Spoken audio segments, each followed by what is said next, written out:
প্রিয় ছাত্রছাত্রী, আমি তোমাদের বিপরীত বৃত্তীয় অপেক্ষকের সূত্রগুলোর ডিটেলস বলে দিয়েছি। আজকে আমি বিপরীত বৃত্তীয় অপেক্ষকের কতগুলো এক্সাম্পল দিচ্ছি।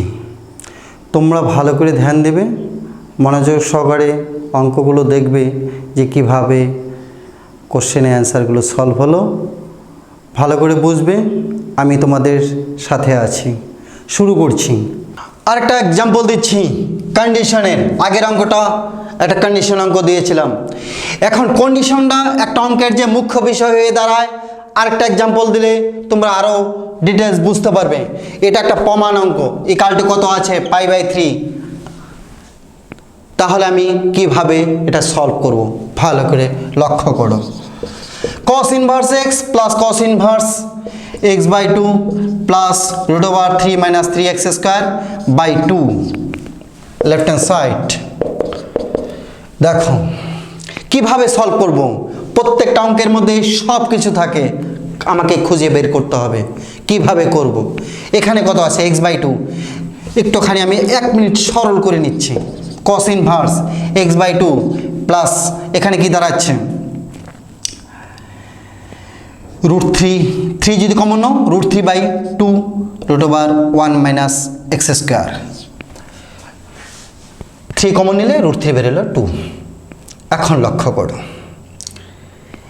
এই অঙ্কটার মধ্যে এটাই হচ্ছে। এখান থেকেই আমি টেকনিকটা বার করব। লক্ষ্য করো, x/2 মানে x/2 কি লেখা x × হাফ, তাহলে এখানে একটা হাফ একটা মান পাওয়া যায়, এখানে √3/2 একটা মান পাওয়া যায়। এখন লক্ষ্য করো, তাহলে এখানে cos ইনভার্স আছে, এটাকে যদি আমি কি করতে পারি cos of a plus b বা cos of a minus b যদি ফর্মুলা করতে পারি, তাহলে কি হবে cos inverse cos theta equal to কত থিটা হয়ে যাবে। কিন্তু সেটা প্লাসের ফর্মুলা আসবে না মাইনাসের ফর্মুলা আসবে, সেটা লক্ষ্য করতে হবে। এখানে কি আছে প্লাস যদি থাকে cos অফ কি হয় a মাইনাস b হয়। আমরা জানি cos এর ফর্মুলা প্লাস থাকলে কি হয় cos of a minus b, এটা আমরা জানি। এখানে কি প্লাস আছে, তাহলে আমরা বলতে পারবো cos of a minus b এর ফর্মুলা হবে। তারপর আমি কিভাবে অঙ্কটা করব, তাহলে এটাকে কি cos of a minus b আকারে সাজাবো। এটাই হচ্ছে এই অঙ্কের আসল বিষয়। পরে আমি কন্ডিশনে যাব। দেখো এখন cos ইনভার্স x, এখানে x ইকাল টু আমি cos থিটা ধরে নিলাম। x ইকাল টু কত cos থিটা, তাহলে কি দাঁড়াচ্ছে cos inverse cos theta. x এর পরিবর্তে আমি কি ধরে দিচ্ছি cos থিটা। এখন দেখো হাফ আছে, তাহলে cos of a minus b formula কি ছিল এখানে cos a cos b plus sin a sin b, এটা হচ্ছে কি cos of a minus b এর ফর্মুলা। এখন দেখো cos থিটা, তাহলে cos a cos b, তাহলে cos theta cos b, b হচ্ছে কি হাফ কত ডিগ্রি π/3 প্লাস তারপর কি ছিল sin a sin b, sin a কত এখানে sin এখানে কত π/3 ইন্টু কত এখানে কি যদি x এর মান যদি আমি cos থিটা বসাই, তাহলে কি √1 - cos² থিটা কি আসে sin থিটা। এখন এটাকে আমি এভাবে সাজালাম x = cos থিটা ধরে, আর এই মানগুলো যা আছে বসিয়ে দিলাম। কিন্তু এখানে cos of a minus b, এখন বিষয় হচ্ছে a আর b, a কাকে ভাববো b কাকে ভাববো, এইটাই হচ্ছে এই অঙ্কের আসল টেকনিক। ভালো করে ধ্যান দেবে, আমি কাকে ভাববো থিটাকে না π/3 কে। তোমরা যদি উল্টা পাল্টা যদি ধরো, তাহলে অঙ্কটা কিন্তু গোলমাল চলে আসবে। তাহলে উল্টা পাল্টা আমাকে করা যাবে না। তাহলে কি আমাকে সঠিক জিনিসটা আমাকে বার করতে হবে। তাহলে সঠিক জিনিসটা আমি বার করার জন্যই এই অঙ্কটা হচ্ছে। আমি কি একটু আগে যখন অঙ্ক স্টার্ট করেছিলাম তখন কি বলেছিলাম, আসল জিনিস এই কন্ডিশনের মধ্যেই লুকিয়ে থাকবে। তাহলে আমরা সঠিকভাবে π/3 মানটা কি করতে পারবো নির্ণয় করতে পারবো। এখানে কন্ডিশন আছে হাফ লেস দেন কত x1। দেখো এখানে half less than or equal x less than or equal 1, এটা একটা কন্ডিশন। এই কন্ডিশন থেকে এখানে নির্ণয় করতে হবে ভালো করে লক্ষ্য করো, এখানে কি কস ইনভার্স হাফ কত হয়, এখানে যদি আমি কস ইনভার্স হাফ নেই কত হয় π/3, এখানে কত কস ইনভার্স এক্স, আর এখানে কস ইনভার্স 1, কস ইনভার্স 1 হচ্ছে কত 0 ডিগ্রি, তাহলে আমরা ঘুরিয়ে লিখলে কি আসবে 0 less than or equal cos inverse x π/3। এখন লক্ষ্য করো 0 cos inverse x less than or equal π/3, এখন এখান থেকে কস ইনভার্স নিয়ে এই রিলেশনটা চলে আসছে। এখন ভাবো তাহলে এখানে কি আছে থিটা আছে, এখানে কত আছে π/3, তাহলে এখানে আমি কি ধরেছিলাম বলো তো x equal to cos theta, theta equal to কত আসছে কস ইনভার্স এক্স, তাহলে থিটাটা এখানে কি কস ইনভার্স এক্স, তাহলে এখানে থিটার মানটা কি π/3 চেয়ে কি ছোট, শূন্যর চেয়ে কি বড়, কিন্তু এখানে যে কস এবং সাইনের সাথে কোনটা আছে π/3, অবশ্যই কস ইনভার্স এক্স, অর্থাৎ থিটাটা হচ্ছে কি π/3 চেয়ে কি আছে ছোট এবং শূন্যর চেয়ে বড়, তাহলে এখানে যে কস এবং সাইনের সাথে যে কোনটা আসছে সেটা হচ্ছে কি π/3, তাহলে থিটার মানটা এখানে কি π/3 থেকে কি ছোট। ভালো করে লক্ষ্য করো কস inverse x plus cos inverse cos of কি দাঁড়াচ্ছে, আমি কি বললাম আগের অঙ্কটা বলছিলাম, কি বলছিলাম ওখানে যে যে পজিটিভ মানে যে মানটা বড় সেই মানটা আগে লিখতে হয়, কিন্তু আগের এক্সাম্পলটা প্লাস ছিল, আমি বলছিলাম যে প্লাস 2 + 3 = 5, আবার 3 + 2 = কত 5, দুইটা কিন্তু যোগের ক্ষেত্রে একই জিনিস একই মান, কিন্তু যোগের ক্ষেত্রে বোঝা না গেলেও বিয়োগের ক্ষেত্রে কিন্তু এই জিনিসটাই একটা ভাইটাল জিনিস, যেটা অঙ্ক নির্ণয়ের ক্ষেত্রে একটা গুরুত্বপূর্ণ জিনিস। লক্ষ্য করো এখানে π/3 চেয়ে কি ছোট কস ইনভার্স এক্স, অর্থাৎ থিটার মানটা হচ্ছে π/3 চেয়ে ছোট, আর এখানে কি আছে π/3, তাহলে এটা আমরা কাকে ভাববো π/3টাকে এ ভাববো, আর এখানে থিটা যে আছে থিটাটাকে আমরা কি ভাববো বি ভাববো, কেন থিটার মানটা হচ্ছে π/3 চেয়ে কি ছোট এবং শূন্যর চেয়ে কি আছে বড় আছে। Cos inverse x plus cos inverse cos theta কি দাঁড়াচ্ছে π/3 minus theta equal to cos inverse x plus π/3, থিটার মান কত বলো তো কস ইনভার্স এক্স, তাহলে কস ইনভার্স কাটা গেল কি আসলো π/3। এখন লক্ষ্য করো তাহলে একটা কন্ডিশন যে একটা অঙ্কের খুব একটা গুরুত্বপূর্ণ জিনিস, সেটা আমি আরেকবারও তোমাদেরকে বুঝিয়ে দিলাম।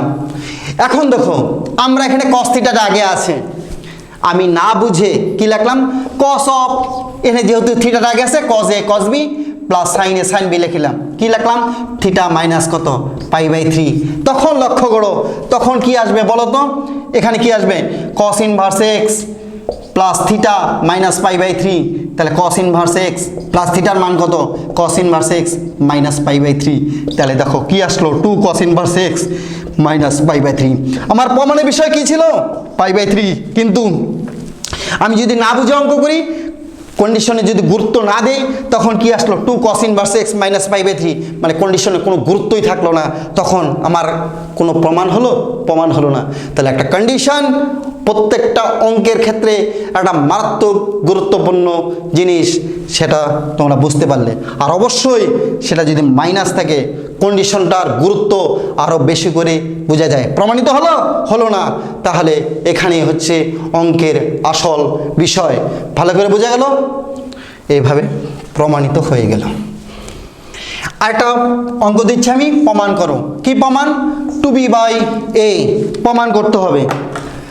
এখন লক্ষ্য করো, তাহলে আমরা প্রথমে লেফট হ্যান্ড সাইড লিখে নিচ্ছি, তারপর আমি অঙ্কটা সম্বন্ধে বলবো।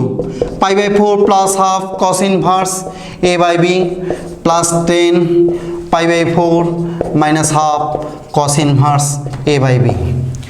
আমার লেফট হ্যান্ড সাইড লেখা হলো। আমি প্রত্যেকটা অঙ্ক বলছি, প্রত্যেকটা অঙ্কের মধ্যেই সব কিছু লুকিয়ে থাকে, সেটা আমাকে কি করতে হবে? বের করতে হবে। তাহলে এখানের মধ্যে কি লুকিয়ে আছে বা কিভাবে আমি সমাধান করব? লক্ষ্য করো, এখানে কি আছে? হাফ কস ইনভার্স a/b আছে। এখানে কি আছে? Half cos inverse a/b। এটাকে যদি আমি থিটা ধরি তাহলে কি আসবে? tan অফ π/4 প্লাস থিটা, মানে tan of A plus B বা টেন অফ এ মাইনাস বির ফর্মুলা আমরা কি করতে পারবো। তাহলে এই অঙ্কটার ক্ষেত্রে দেখো half cos inverse A by B, half cos inverse A by B, তাহলে এটাকে যদি আমি থিটা ভাবি তাহলে 10 π/4 প্লাস থিটা মানে tan of A plus B formula চলে আসলো। তাহলে এই অঙ্কটার সলভের একটা দিশা আমরা পেয়ে গেলাম। কি দিশা পেলাম?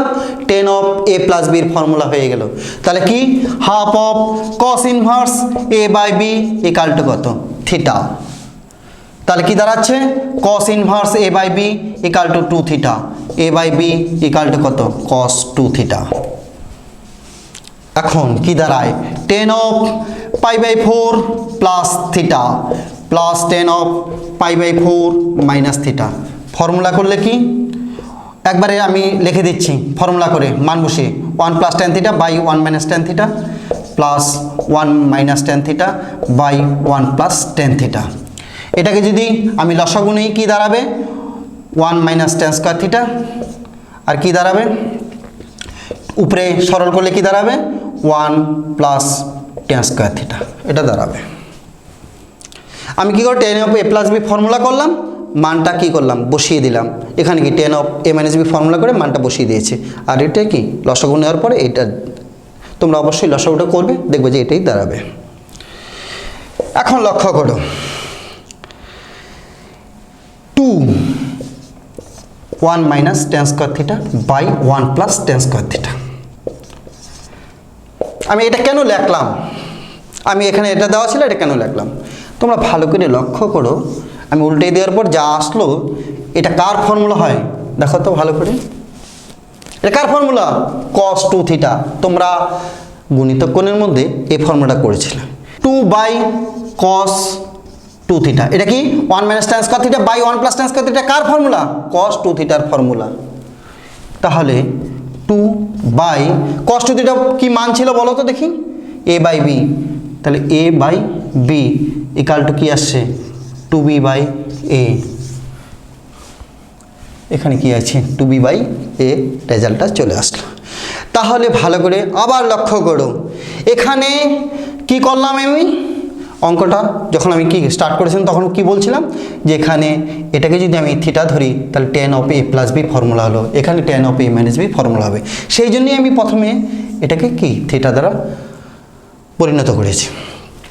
এখন ধরো tan of A plus B tan of A minus B চলে আসছে, সরল করে এটা চলে আসছে। এটাকে আমি 2 বাই এটা লিখলাম কেন? 1 minus tan square theta by 1 plus tan square theta, এটা ফর্মুলা কি? Cos 2 theta. এটা গুণিতক কোণের ফর্মুলা।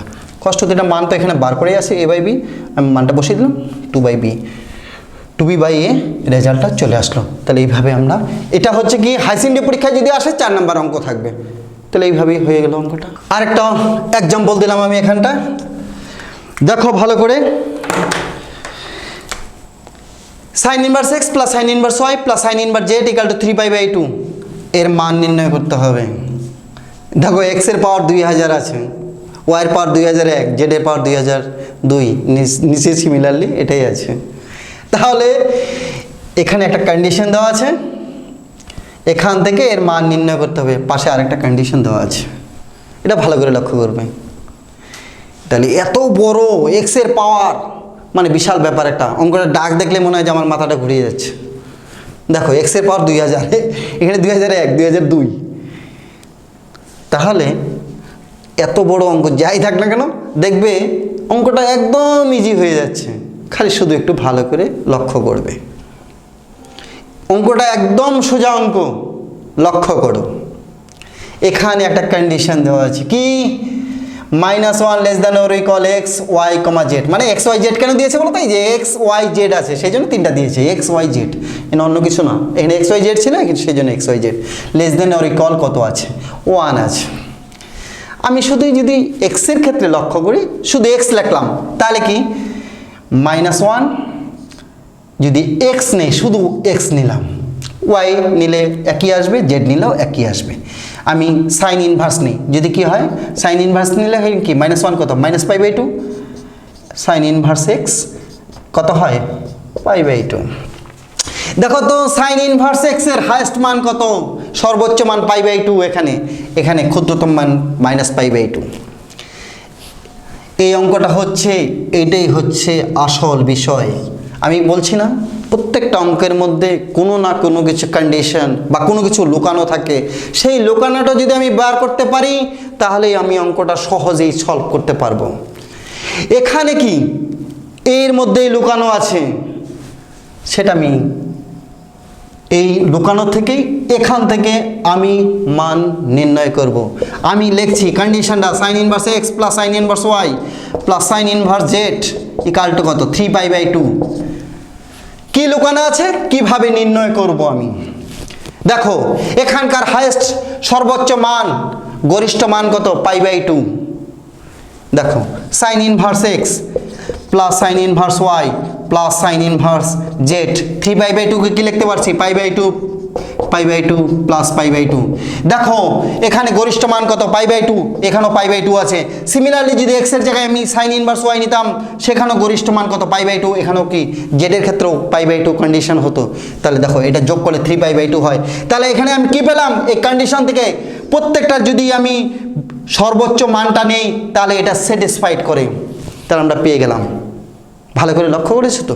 সাইন ইনভার্স এক্স এর বৃহত্তম মান কত π/2, সাইন ইনভার্স ওয়াই এর কত π/2, সাইন ইনভার্স জেড এরও কি π/2। তাহলে এখানে হচ্ছে এটাই আসল বিষয়। এটা কোথার থেকে পেলাম, এই কন্ডিশন থেকে। এখন লক্ষ্য করো sine inverse X equal to যদি আমি π/2 লিখি বৃহত্তম মানটা, তাহলে এক্স ইকুয়াল টু কত সাইন π/2 মানে 1। সিমিলারলি কত হবে Y equal to 1 Z equal to 1। তাহলে কি এক্স ওয়াই জেড এর মান কত পেয়েছি 1 পেয়ে গেলাম। তাহলে দেখো আমার মানের নির্ণয় মান এটা, আমার এটাই হচ্ছে কি মান নির্ণয়।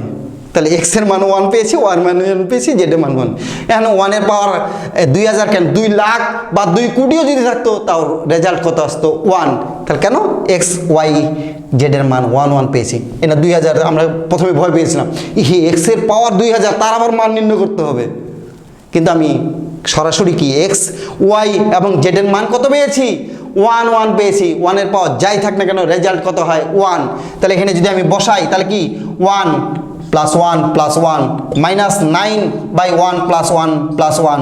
তাহলে এখানে কি দাঁড়াচ্ছে 3 -9 কত 3 কত 3 ইকুয়াল টু কত 0।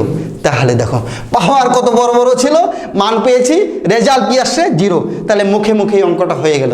আমি প্রথমে ভাবছিলাম কি, তোমরা অবশ্যই প্রথমে ভাবছিলে কি, হি বাবা এত বড় বড় ডাক, কত বা বড় রেজাল্ট আসবে, কত বড় মান আসবে। কিন্তু দেখো টেকনিকগুলো করলে সহজেই কত মান সহজেই অঙ্ক হয়ে যায়। বোঝা গেল? লক্ষ্য করো এখানে আমি একটা প্রমাণ দিয়েছি, cot inverse half minus half cot inverse 4/3 প্রমাণের বিষয় π/4। অঙ্কটা একদম ছোট মনে হচ্ছে, কিন্তু এই অঙ্কটা যদি 4 নম্বর অঙ্ক দিয়ে দেয় ভয় পাওয়ার কিছু নেই। এখানে কি অঙ্ক দেখলে মনে হয় বাহ এটা ছোট একটা অঙ্ক, 1 নম্বর অঙ্ক বা 2 নম্বর অঙ্ক, কিন্তু এটাতে 4 নম্বর অঙ্কও হতে পারে। কিন্তু এটা এই অঙ্কের মধ্যে এত কিছু লুকানো আছে। দেখবে যে কোশ্চেন পেপারগুলো যে সেট হয়, দেখবে এই অঙ্কটা 4 নম্বর অঙ্কের কোশ্চেনের মধ্যে সেট করা আছে, কিন্তু অঙ্কটা কোশ্চেনটা মনে হচ্ছে খুবই ছোট, কিন্তু এই অঙ্কের মধ্যে এত কিছু লুকানো আছে। কি লুকানো আছে সেটাই আমি দেখছি এখন। Left hand side cot inverse half minus half cot inverse 4/3। এই ছোট অঙ্কের মধ্যে কি লুকানো আছে, ছোট ডাকটার মধ্যে, কোশ্চেনটার মধ্যে। এখন আমি দেখব কিভাবে আমি অঙ্কটা করব। দেখো এখানে কি tan ইনভার্স কত 2 লেখা হলো, মাইনাস হাফ cot ইনভার্স কত 4/3। তাহলে আমি অঙ্কটা কিভাবে করব। cot ইনভার্সের ক্ষেত্রে হাফ দেওয়া আছে, কিন্তু tan inverse, cot ইনভার্সটাকে tan inverse নেওয়া হলো। এর tan ইনভার্সের সামনে হাফ দেওয়া আছে কি, হাফ দেওয়া নেই। আমি কি করলাম, হাফ দিয়ে দিলাম। যেহেতু এখানে হাফ আছে সেই জন্য আমি কি এখানে একটা কি দিয়ে দিলাম, হাফ দিয়ে দিলাম। ইন্টু কত 2 tan ইনভার্স কত আছে 2 মাইনাস হাফ cot ইনভার্স 4/3। তাহলে এখানে আমি অঙ্কটা যে সমাধান করব, এখানে হাফ ছিল সেই জন্য আমি একটা হাফ দিয়ে দিয়েছি। তাহলে হাফ, এখানে আমি হাফ দিয়েছি, এইভাবে আমি করব অঙ্কটা। তাহলে এখানে এই হাফ দেখে আমার টেকনিকটা চলে আসলো। তাহলে এই হাফটাই একটা গুরুত্বের বিষয়। এই অঙ্কটার ক্ষেত্রে এই হাফটাই একটা গুরুত্ব। তাহলে এখানে হাফটা দিলাম 2 tan ইনভার্স। দেখো 2 tan ইনভার্স এক্স ফর্মুলা কি?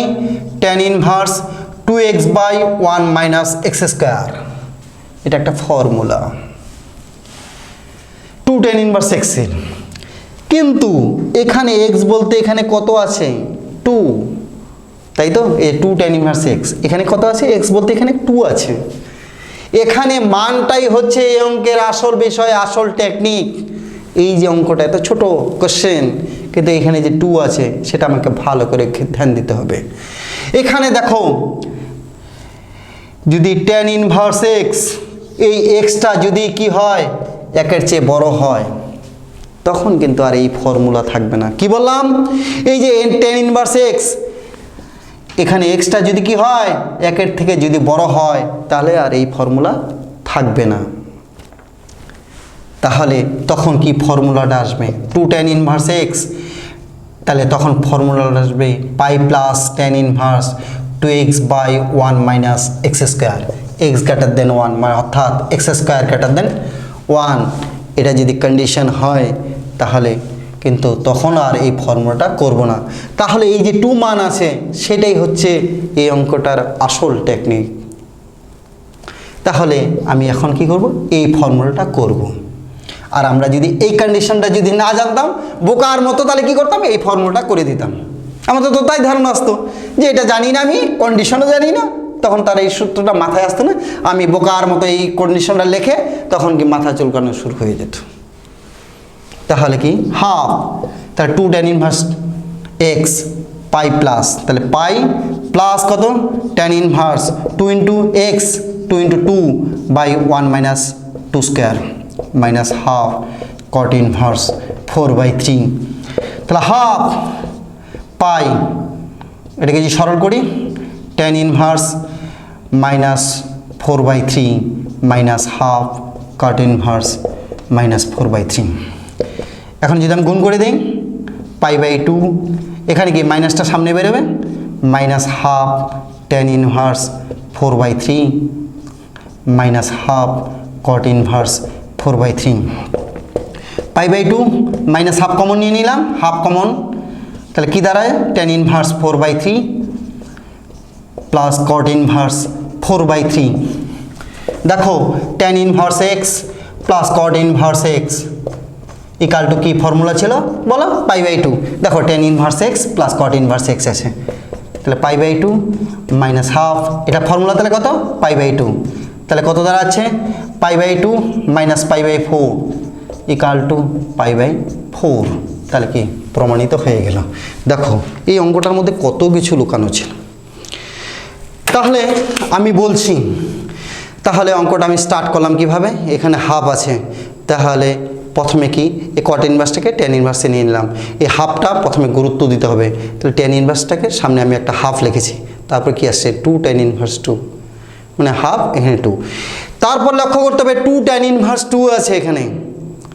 তাহলে আমরা জেনারেলি সূত্র কি জানি? 2 tan ইনভার্স x এর সূত্র এটা, কিন্তু আরেকটা সূত্র তৈরি আছে এক্স গ্রেটার দেন 1, অর্থাৎ এক্স স্কোয়ার গ্রেটার দেন 1। যদি এটা থাকে তখন কিন্তু আর এই ফর্মুলা থাকে না, তখন এটা চলে আসলে। তাহলে এই 2টা একটা, এই হাফ, তারপরে গুরুত্বের বিষয় হচ্ছে 2, তাহলে এটা আমাকে লক্ষ্য করতে হবে। সেই অনুসারে আমি পাই প্লাস সূত্রটা লিখেছি, তারপরে সরল করে π/4 প্রমাণিত হলো। দেখো ছোট কোশ্চেন, কিন্তু এর মধ্যে অনেক কিছু লুকানো ছিল। সেই জন্যই আমি প্রথমে বলেছিলাম এটা যদি 4 নম্বরে কোশ্চেন দিয়ে দেয় হাই সেকেন্ডারি পরীক্ষায়, ভাবার বিষয় একটা। দেখছো কত কিছু লুকানো থাকে। তাহলে এইভাবেই আমরা কি করব? অঙ্কটা সলভ করব। দেখো আরেকটা, এটা একটা কন্ডিশন, ইকাল টু কত আছে? π/2 আছে, প্রমাণ করতে হবে 3 into B plus 1/a equal to 2। এটা হচ্ছে প্রমাণ, এটা একটা কন্ডিশন। তাহলে এই কন্ডিশন থেকে এটা প্রমাণ করতে হবে। ভালো করে লক্ষ্য করুন, আমি কন্ডিশনটা আবার লিখছি, a minus a square by 3 plus a cube by 9 minus infinity plus cos inverse 1 plus B plus B square plus B cube plus infinity equal to কত? π/2। আমার কন্ডিশন লেখা হয়ে গেল। তাহলে আমি কিভাবে অঙ্কটা করব? এখন লক্ষ্য করো, এখানে একটা রেজাল্ট দেওয়া আছে, এখানে একটা রেজাল্ট দেওয়া আছে। কি কন্ডিশন, এটা কি মান দেওয়া আছে। তাহলে একটু ভালো করে লক্ষ্য করো তো অঙ্কটা কি দেওয়া আছে, কিভাবে নির্ণয় করতে হবে। এখানে ক্লাস 11-এ একটা অসীম গুণোত্তর শ্রেণী বলে একটা চ্যাপ্টার ছিল ক্লাস 11-এ। সেখানে একটা ফর্মুলা ছিল, দেখো তো কী ছিল, অসীম গুণোত্তর শ্রেণী। দেখো অসীম, এখানে দেখো অসীম আছে, এখানে কি অসীম পর্যন্ত বিস্তৃত। এখন লক্ষ্য করো 1 + b + b² + b³ দেখো গুণোত্তর প্রকৃতির ধর্ম কি বলো তো। এটাকে দ্বিতীয়টাকে প্রথমটা দিয়ে যদি ভাগ করা হয়, যা রেজাল্ট আসবে তৃতীয়টাকে দ্বিতীয়টা ভাগ করলে একই রেজাল্ট আসবে। দেখো তো b/1 মানে b, তৃতীয়টাকে যদি দ্বিতীয়টা ভাগ করো b² b মানে b, চতুর্থটাকে যদি তৃতীয়টা ভাগ করো তাও কি আসে b, মানে এটা গুণোত্তর প্রকৃতি আছে। আর এখানে কি আছে, অসীম পর্যন্ত বিস্তৃত, সেই জন্য এটার নাম কি হয়েছে বলো তো, অসীম গুণোত্তর শ্রেণী। তাহলে এখানে একটা ক্লাস 11 একটা ফর্মুলা ছিল a/1 - r। এ বলতে কি বোঝায়, এ বলতে বোঝাচ্ছে প্রথম পদ এখানে 1, আর এখানে কি 1 - r, আর মানে রেশিও, অনুপাত। অনুপাতটা এখানে কত, আমি দ্বিতীয় পদকে প্রথম পদটা ভাগ করার পর যা আসে সেটাকে আমরা বলি সাধারণ অনুপাত। এখানে কি দ্বিতীয় পদকে প্রথম পদটা ভাগ করার পর কত আসছে বলো তো, b। তাহলে এখানে আর এর মান হচ্ছে b। ঠিক একইভাবে এখানেও এটাও হচ্ছে কি একটা অসীম গুণোত্তর শ্রেণীর অঙ্ক। এখানে এ বলতে এখানে কত বোঝাচ্ছে, এই বোঝাচ্ছে। আর এখানে কি অনুপাত বলতে এখানে কত বোঝাচ্ছে, a²/3কে যদি এখানে কি আছে একটা মাইনাস আছে সেটাকেও গুরুত্ব দিতে হবে। -a²/3 এটাকে যদি এ দিয়ে ভাগ করো তাহলে কি আসবে বলো তো, -a/3। তাহলে আর এর মান এখানে কত, -a/3। তাহলে এই অসীম গুণোত্তর প্রগতির এই যে সূত্র সেটাই আমি এখানে প্রয়োগ করব। তাহলে কি দাঁড়াচ্ছে, সাইন ইনভার্স এ বলতে এখানে a/1 - r, আর বলতে এখানে কি -a/3 প্লাস কস ইনভার্স এ বলতে এখানে 1 - r, আর বলতে এখানে b = কত দাঁড়ালো π/2। তাহলে এই যে কন্ডিশন, এখানে যে কন্ডিশনগুলো ছিল সেখান থেকে আমি অসীম গুণোত্তর শ্রেণীর সূত্র করে একটা সরল আকারে নিয়ে আসলাম। এখানে কি সরল করলে কি হয়, sine inverse a/1 + a/3 = π/2 minus cos inverse 1/1 - b। আমি এই কস ইনভার্সটাকে কেন রাইট হ্যান্ড সাইডে নিয়ে আসলাম, এটারও তো একটা গুরুত্ব আছে, গুরুত্ব ছাড়া তো কোনো কিছু হয় না। দেখো সাইন ইনভার্স x + কস ইনভার্স x = কত, π/2। আমি ফর্মুলা বলেছিলাম। তাহলে কি হয়, সাইন ইনভার্স x = কত দাঁড়ায়, π/2 মাইনাস কস ইনভার্স x। দেখো π/2 মাইনাস কস ইনভার্স x, দেখো তো π/2 মাইনাস কস ইনভার্স আছে, মানে এটা কি। এখন লক্ষ্য করো আমি ক্রস মাল্টিপ্লিকেশন করব, তাহলে কি দাঁড়াচ্ছে, a - ab = কত, 1 + a/3। এখন 3 দা গুণ করে দেবো, তাহলে কি দাঁড়ায় 3a - 3ab = 3 + a। এটাকে যদি এদিকে নিয়ে আসি তাহলে কি হয়, 2a = কত, 3ab + 3। এটা দাঁড়ালো সরল করার পর। তাহলে কি এটাকে যদি ক্রস মাল্টিপ্লিকেশন করার পর সরল করলে কি দাঁড়াচ্ছে, 2a + 3ab + 3। এখন 2a = কত, 3 কমন যদি নেই তাহলে কি ab + 1, যদি 3 কমন নেওয়ার পর এটা চলে আসে। কিন্তু এখানে প্রমাণ করতে হবে 3 × b + 1/a = কত, 2। তাহলে এখানে 2 আছে, আর এখানে কি 2a আছে। তাহলে এখানে 2a থেকে যদি আমি 2 বানাই তাহলে কি এদা ভাগ করলেই 2 চলে আসবে, 2 এদা যদি ভাগ করি তাহলে কি আসবে, a ক্যান্সেল হয়ে যাবে, p থাকবে প্লাস কত 1/a। ঘুরিয়ে লিখলে কি হয়, b + 1/a = কত আসছে, 2। তাহলে কি হলো, প্রমাণিত হয়ে গেল। বোঝা গেল অঙ্কটা। তাহলে আমরা কি, আবার ধ্যান দাও, এখানে ভালো করে লক্ষ্য করো। তাহলে এখানে কি অসীম গুণোত্তর শ্রেণী একটা ফর্মুলা হয়, এখানে অসীম গুণোত্তর শ্রেণী একটা ফর্মুলা হয়।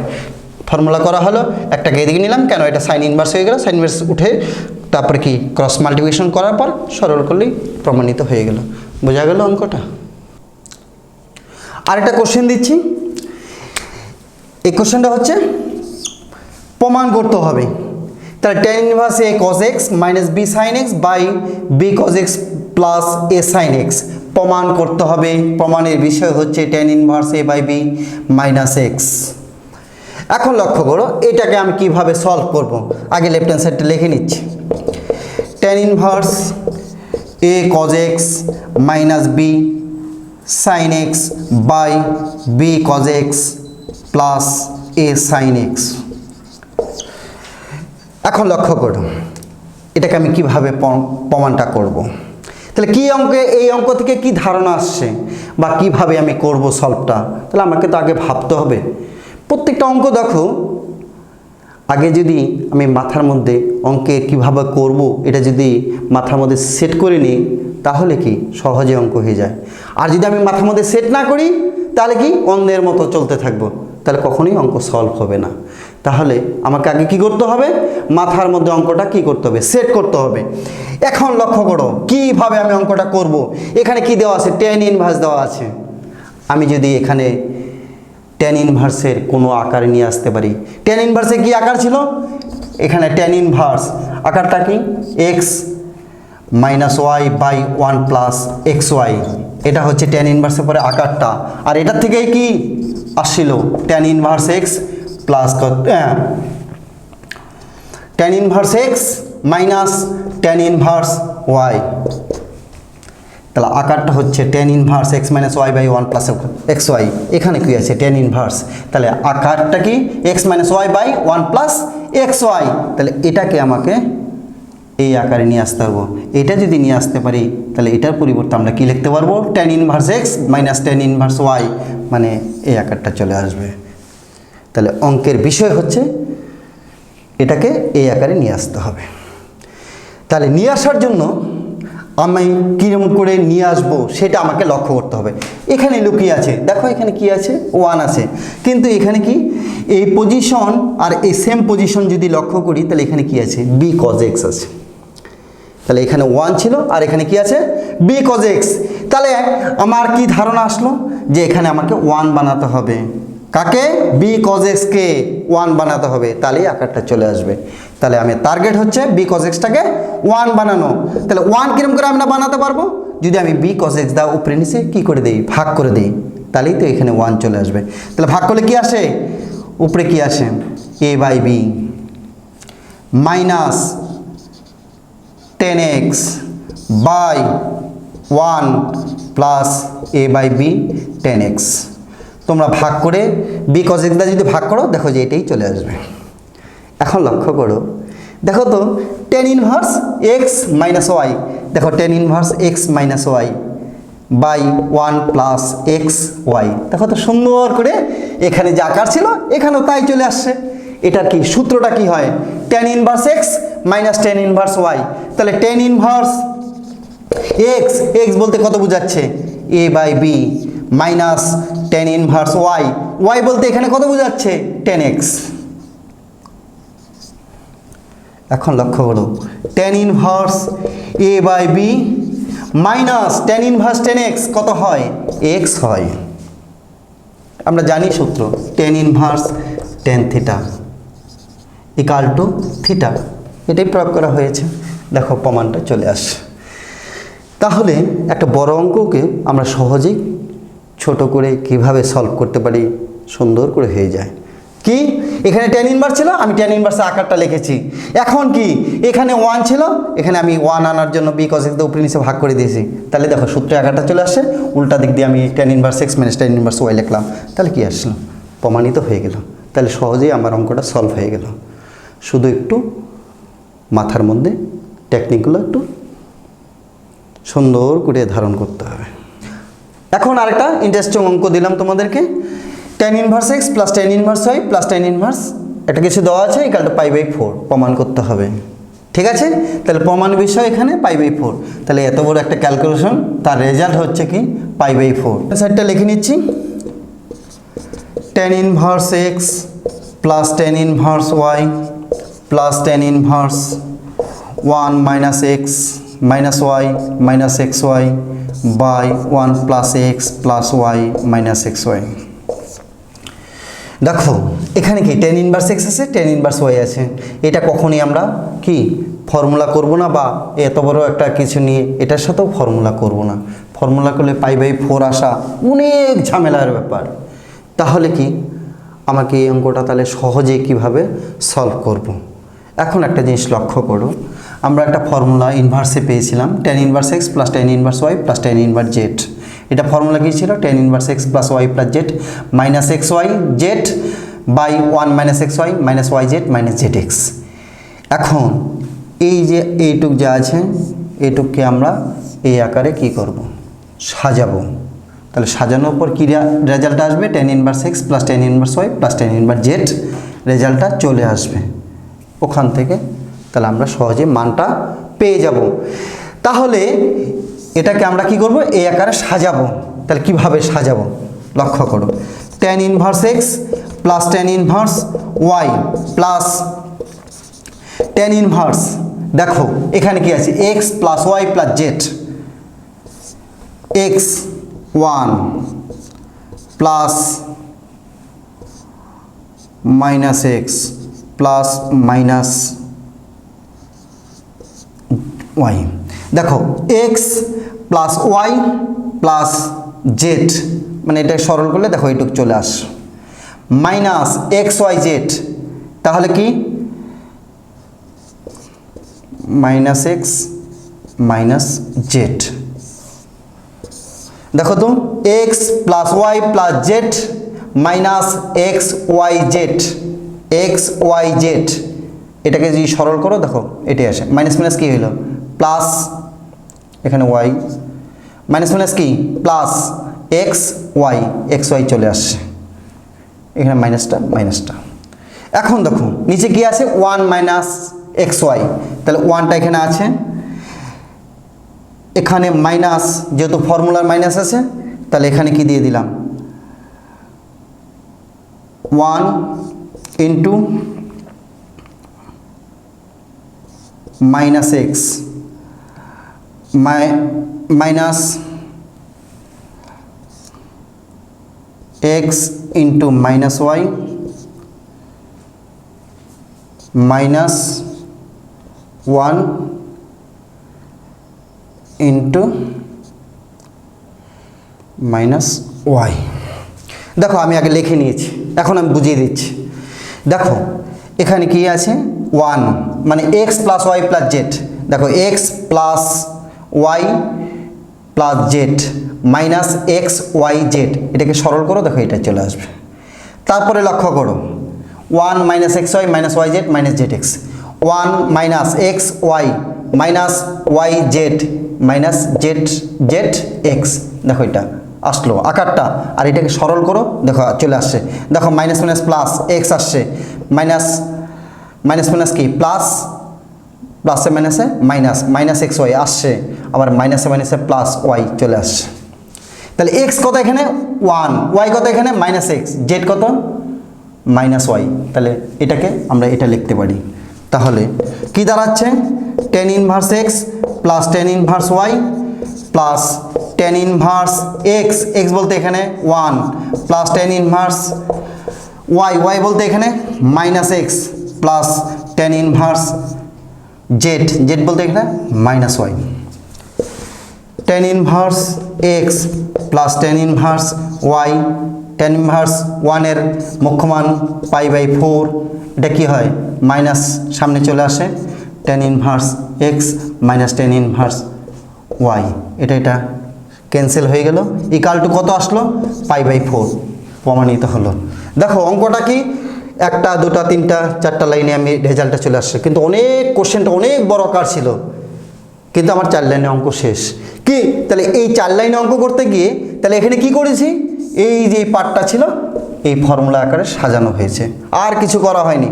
তারপরে উল্টা system tan inverse x plus tan inverse y tan inverse জেডে চলে আসে, আর সরল করলে π/4 প্রমাণিত হয়ে গেল। তাহলে মুখ্য বিষয় হচ্ছে কি অঙ্কটার, এটাকে এই ফর্মুলা আকারে সাজানো, আর কিছু অঙ্কের মধ্যে নেই, তাহলে রেজাল্টটা চলে আসে। বোঝা গেল? এখন দেখো এর আগে আমি অনেক মান নির্ণয় প্রমাণ অনেক রকম টেকনিকের অঙ্ক আমি তোমাদের এখানে দেওয়া হয়েছে।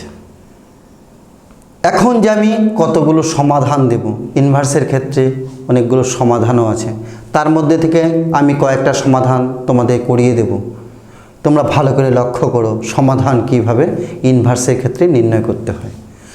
ফার্স্ট সমাধান, sine inverse x plus sine inverse 1 minus x equal to cos inverse x. এখান থেকে এক্সের মান আমাকে নির্ণয় করতে হবে। তাহলে আমি কিভাবে নির্ণয় করব এই সমাধান থেকে এক্সের মান? লক্ষ্য করুন, সাইন ইনভার্স, এখানে sine inverse equal to cos inverse. তাহলে আমাকে এই যে সলভটা করব, তাহলে আমাকে আগে মাথার মধ্যে কিভাবে সেট করতে হবে, তাহলে কিভাবে আসবে এই অঙ্কটা আমি আগে সেই জিনিসটাই আমি আগে দেখব কিভাবে সমাধানটা করা যায়। এখন লক্ষ্য করো প্রাথমিক ধারণা কি কি আমার ব্রেনের মধ্যে ঢুকতে পারে। এখানে স্যার সাইন ইনভার্সের ফর্মুলা হয়, আর কস ইনভার্সটাকে সাইন ইনভার্স নিলে বোথ সাইড সাইন ইনভার্স উঠে গেল, তারপরে অঙ্কটা এক্সের মান নির্ণয় করা যাবে। কিন্তু সাইন ইনভার্স এক্স আর সাইন ইনভার্স ওয়াই যদি ফর্মুলা করো এই বড় একটা আকার আসবে, আর কস ইনভার্সটাকে যদি সাইন ইনভার্সে নাও উঠিয়ে দিলে বিশাল বড় একটা আকার আসবে। সেই রুট তুলতে তুলতে তোমার দিশারা হয়ে যাবে, কয়বার যে বর্গ করতে লাগবে তার কোনো দিশা নেই। আর বর্গ করতে গেলে দেখবে যে x⁴ চলে আসলো, তখন কি হবে? তখন তো আর সমাধান করাই যাবে না, এত বড় করে তো আর করা যাবে না। তাহলে সাইন ইনভার্স ফর্মুলা আমার মাথায় আনা যাবে না। অঙ্কটা দেখলে বোঝা যাচ্ছে যে করলেই বোধ হয়ে যাবে, কিন্তু তোমরা প্র্যাকটিক্যালি আমি অন্য প্রসেস তোমাদের দিয়ে দেবো, কিন্তু তোমরা বাড়িতে ট্রাই করবে, ট্রাই করার পর বুঝতে পারবে যে স্যার সাইন ইনভার্সের ফর্মুলা করেছিলাম, সেখানে অনেক বড় আকার আসে। আমি একটা অন্য প্রসেস বলে দিচ্ছি, দেখো কস ইনভার্স এক্স আমরা জানি কি sine inverse x plus cos inverse x equal to কত? π/2। তাহলে কস ইনভার্স এক্সের জায়গায় কি লেখা যাচ্ছে? π/2 মাইনাস সাইন ইনভার্স এক্স, তাহলে এটা লেখা যাচ্ছে। তাহলে প্রাথমিক একটা ধারণা পেলাম, কস ইনভার্স এক্সটাকে কি লেখা যায়? π/2 মাইনাস সাইন ইনভার্স এক্স, আর এদিকেও একটা সাইন ইনভার্স এক্স আছে। তাহলে এটা একটা প্রাথমিক ক্লু। তাহলে সাইন ইনভার্স এক্স আমরা বা দিয়ে করবো, sine inverse 1 minus x equal to π/2 minus sine inverse x. এই সাইন ইনভার্সটা এক্সটা এদিকে আসলে কি আসে? কয়টা হয়? দুটো, বা দিয়ে। তাহলে 2 sine inverse x equal to π/2 minus sine inverse 1 minus এক্স। এই সাইন ইনভার্স 1 মাইনাস এক্সটাকে আমি রাইট হ্যান্ড সাইডে নিয়ে নিয়েছি। তাহলে 2 sine inverse x π/2 minus sine inverse মানে cos inverse 1 minus x.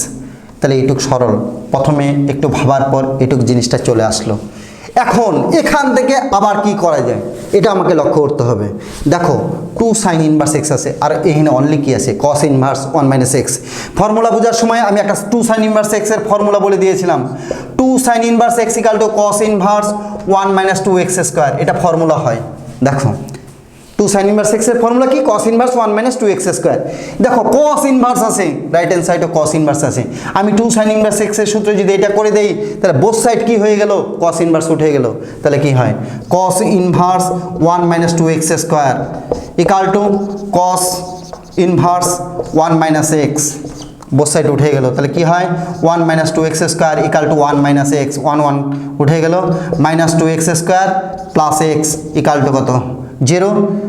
2x square minus x equal to 0। X common নিলে কি আসে? 2x minus 1 equal to 0। X equal to 0 আর কত? হাফ। তাহলে সমাধানটা হয়ে গেল। তাহলে অল্প সময়ের মধ্যে একটা সমাধান হয়ে গেল। তাহলে আমরা যা ভাববো সেটা সঠিকভাবে ভাববো, তাহলে অঙ্কের সমাধান সহজেই হয়ে যায়। এরকম কিছু ভাববো না যে অনেক লেন্দি প্রসেস হয়ে যায়। তাহলে সিম্পল ভাববো, সিম্পল অঙ্ক হয়ে যাবে। Sine inverse x plus sine inverse 1 minus x equal to কী ছিল? Cos inverse. কসটাকে আমরা সাইনে নিয়েছি, 2 সাইন ইনভার্স, এটাকে এদিকে নেওয়া হলো, আর 2 সাইন ইনভার্স এক্সের ফর্মুলা কস ইনভার্স দিয়ে হয়েছে, হয়ে গেল অঙ্ক। সিম্পল নিমে হয়ে গেল। দ্বিতীয় নম্বর সমাধান দিচ্ছি, প্রথম বলেছিলাম আর দ্বিতীয় নম্বর ভালো করে লক্ষ্য করো। Sine inverse 5/x plus sine inverse 12/x equal to কত? π/2। এই সমাধানগুলো আছে, এই সমাধানগুলো ভালো করে লক্ষ্য করবে। যদি π/2 দেওয়া থাকে তাহলে আমি কিভাবে অঙ্ক করব? তাহলে কি অনলি π/2 থাকতে লাগবে। ধরো π/3 আছে বা π/6 আছে, সেগুলো আলাদা নিয়ম। একমাত্র π/2 ক্ষেত্রে স্পেশাল কেস, π/2 থাকলে কি করব আমি? আরেকটা জিনিস লক্ষ্য করো, তোমরা যদি সমাধান করো তাহলে প্রাথমিক ধারণা কি আসছে বলো তো? এখানেও কি আসছে? Sine inverse x plus sine inverse ওয়াইয়ের ফর্মুলা ইকাল টু কত আসছে? Pi by two. এখানে যদি ফর্মুলা করো এখানেও একটা বড় আকার ধারণ করবে। তাহলে আমরা কি করব? প্রাথমিক অবস্থায় sign inverse x plus sine inverse ওয়াইয়ের ফর্মুলা আমরা করব না, করলে অনেকটা বড় আকার ধারণ করবে, তাহলে এই সূত্র করা যাবে না। এখানে কি বলেছি? পাই বাই টু, একটা special case. Pi by two থাকলে কি করতে হয় এটা মনে রাখবে। এখানে যদি cos inverse x plus cos inverse y দিয়ে ডাক থাকতো, এটা যদি কস ইনভার্স থাকতো, এখানে যদি কস ইনভার্সও থাকতো, তাহলেও যদি এখানে পাই বাই টু থাকতো, তার ক্ষেত্রেও একই নিয়ম এখানে প্রযোজ্য হতো। তাহলে পাই বাই টু সমাধানে যদি পাই বাই টু দিয়ে কোনো আসে, সাইন সাইন যদি থাকে বা কস কস যদি থাকে, একই নিয়ম মনে করবে। তাহলে কি করবে? এইসব ক্ষেত্রে একদম ইজি প্রসেস। এখান থেকে দুটো সাইন ইনভার্স আছে না, একটাকে রাইট হ্যান্ড সাইডে নিয়ে নেবে। Sine inverse 5/x equal to pi by two minus sine inverse 12/x or pi by two minus sine inverse 12/x। Sine inverse x plus cos inverse x equal to কত? Pi by two. তাহলে cos inverse x equal to কত দাঁড়াচ্ছে? Pi by two minus sine inverse x। তাহলে sine inverse x plus cos inverse x equal to formula ছিল pi by two. তাহলে cos inverse x equal to কত? Pi by two minus sine inverse x, মানে pi by two minus sine inverse x এখানে চলে আসে। তাহলে এই formula থেকে আমি বুঝতে পারছি। তাহলে কি হয়? Sine inverse 5/x equal to কত? কস ইনভার্স x, x বলতে এখানে কি? 12/x। দেখো এখানে সাইন ইনভার্স, এখানে কি আছে? Cos inverse. Sign inverse cos inverse উঠানো তো যায় না, তাহলে এই কসটাকে যদি আমি সাইনে নিয়ে নিই, তাহলে কি বোথ সাইড কি সাইন ইনভার্স উঠে যাবে। তাহলে কি? Sine inverse 5/x equal to কত? সাইন ইনভার্স ফর্মুলা বলেছিলাম কস ইনভার্স x থেকে সাইন ইনভার্সে নেওয়ার √1 মাইনাস এক্স স্কোয়ার। তাহলে কি? √1 মাইনাস এক্স স্কোয়ার মানে 12/x তার কি হোল স্কোয়ার। দেখো সাইন ইনভার্স বোথ সাইড আছে। তাহলে কি হয়? 5/x ইকাল টু কত? √1 মাইনাস 12/x তার কি হোল স্কোয়ার। এখন দেখো এই সাইডে একটা সিম্পল একটা মান আছে, আর এই যেটা রুটযুক্ত পথ, তাহলে রুটটাকে আমাকে কি করতে হবে? উঠাতে হবে। তাহলে একটা সরলতম মান পাবো। আর রুট উঠাতে গেলে কি করতে হবে? বোথ সাইড কি করতে হবে? বর্গ করতে হবে। তাহলে কি করব? রুট উঠাবার জন্য কি করব? বোথ সাইড কি করব? আমরা বর্গ করব। বর্গ করার পর রেজাল্টটা কি আসে? 25/x square equal to 1 minus 144/x square. এটা আমি সরল করে দিলাম। এখানে যদি সরল করো তাহলে x স্কোয়ার ইকাল টু 169 আসবে। সরল করে দেখো কি আসবে? 169। কার মান? X square. সরল করে দেখবে এটাই আসবে। এক্স ইকাল টু তাহলে কত আসলো? Plus minus 13। X equal to কত? প্লাস মাইনাস কত? 13। এখন সমাধানের আর একটা গুরুত্ব আছে, আমরা এটা ভালো করে মনে রাখবো।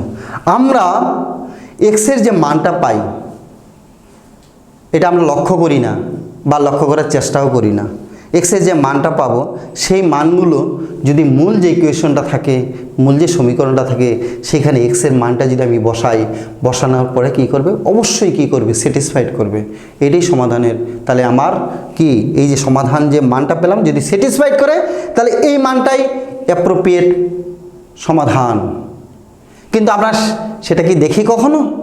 সব মানে কি সমাধানে এখানে যে মানটা পেলাম সব মানে কি স্যাটিসফাইড করবে? সেটা আমরা কখনোই লক্ষ্য করি না। কি করি? এই যে এক্সের মানটা আসলো, আমরা নির্ণয় সমাধান এক্সের মান কত? প্লাস মাইনাস 13 লিখে দিলাম। কিন্তু অরিজিনালি এটা যে সত্যিই যে এটা স্যাটিসফাইড করবে সেটা কখনোই দেখি না। তাহলে আমাকে ভালো করে দেখতে হবে এটা স্যাটিসফাইড করে কি না। এখানে যে পজিটিভ মানটা আছে 100% এখানে স্যাটিসফাইড করবে।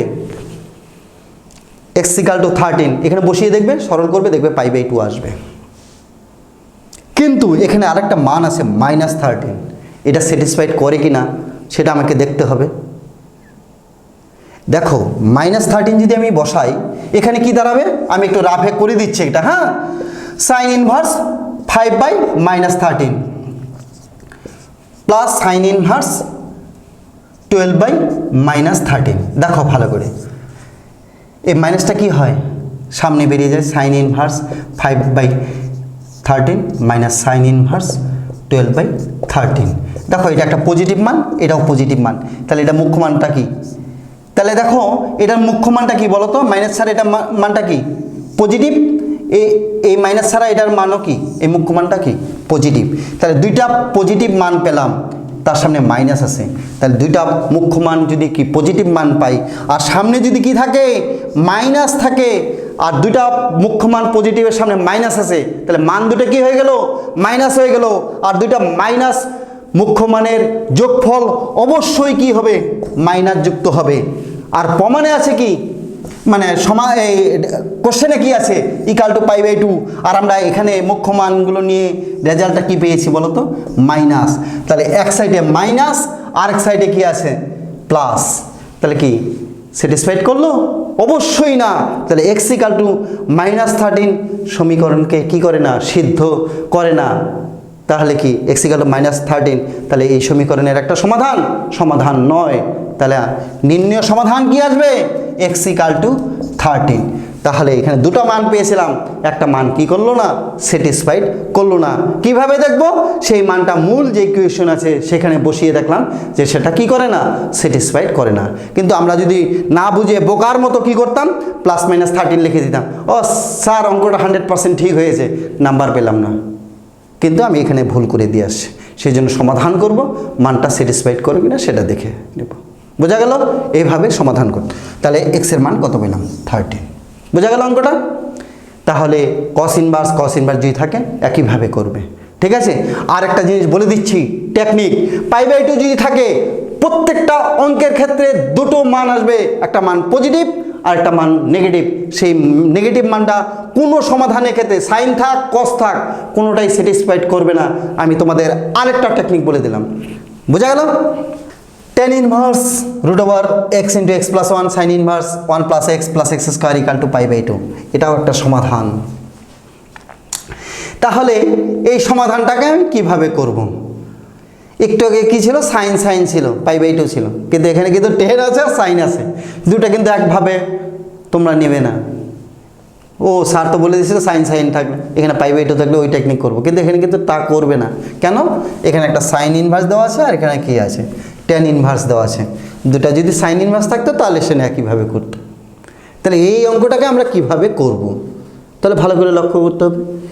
তাহলে অঙ্ক স্টার্টিং করতে গেলে তাহলে এখানে আমি ভেবে নেব কিভাবে করব অঙ্কটা।